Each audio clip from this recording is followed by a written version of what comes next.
नमस्कार दोस्तों, स्वागत है आपका हिंदी नॉलेज शो में। तो दोस्तों, अंतर्राष्ट्रीय राजनीति में एक बात कही जाती है कि सुपर पावर देश वो नहीं होते जो आपदा से डरकर मुंह मोड़ ले। सुपर पावर भविष्य में वो बनता है जो हर आपदा को अवसर में बदले और अपने लोगों तक फायदा पहुंचाए। यही पिछले 2 दिनों में हुआ है। दरअसल आपको बता दूं कि इस समय धरती का सबसे ताकतवर संगठन है G7 और G7 में 7 देश हैं, जैसे कि America, Britain, France, Germany, Canada, Japan और इसके अलावा इटली। इसके अलावा इसमें भारत भी एक ऑब्जर्वर मेंबर है। अब आप में से कई लोग कहेंगे कि G7 में तो 7 ही देश शामिल हैं, ये ताकतवर कैसे हो गया? इससे ताकतवर तो G20 है, क्योंकि इसमें 20 देश शामिल है, जिसमें रूस भी है, चीन भी है और ये 7 देश भी हैं। तो ऐसे में तो G20 सबसे शक्तिशाली होना चाहिए, लेकिन ऐसा नहीं है, क्योंकि G20 में 20 भले ही देश शामिल हो, लेकिन कभी भी 20 के 20 देश एक मुद्दे पर सहमत होते ही नहीं हैं। वहां पर कभी बड़े फैसले नहीं लिए जाते।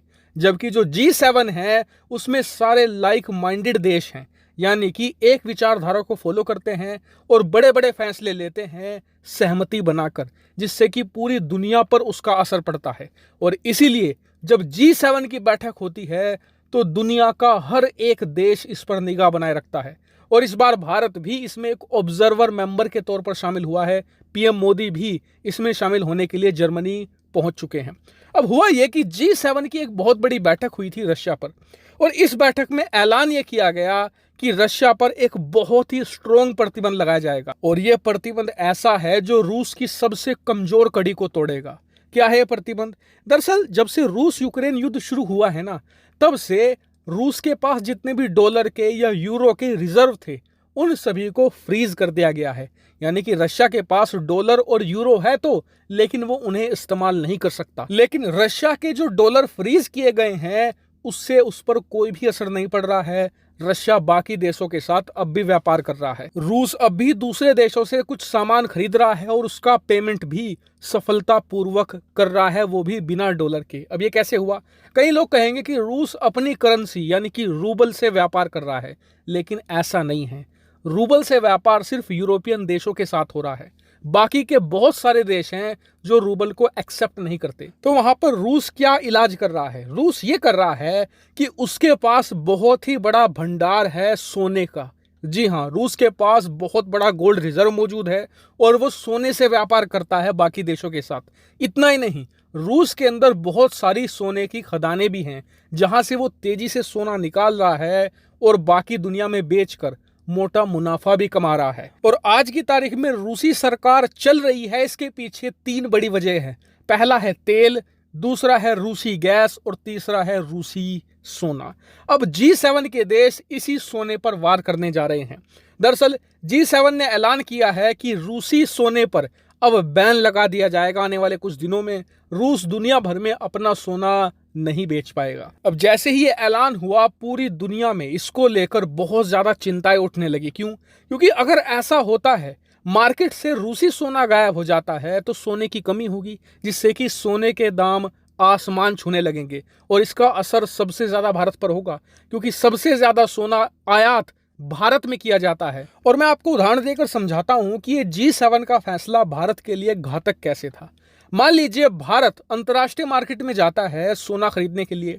हम 1 ग्राम सोने का मान लीजिए $100 देते हैं, लेकिन अचानक से रूसी सोना गायब हो गया। तो सोने की डिमांड तो उतनी है, लेकिन सप्लाई कम है।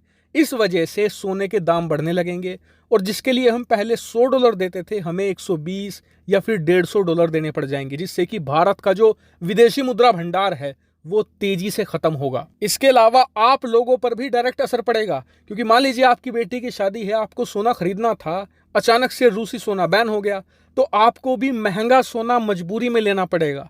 आपकी जेब पर और बुरा असर पड़ेगा। लेकिन आप सभी जानते हैं कि पिछले 4-5 महीनों में भारत के सामने बहुत परेशानी आई। भारत ने हर परेशानी का मुकाबला जमकर किया है।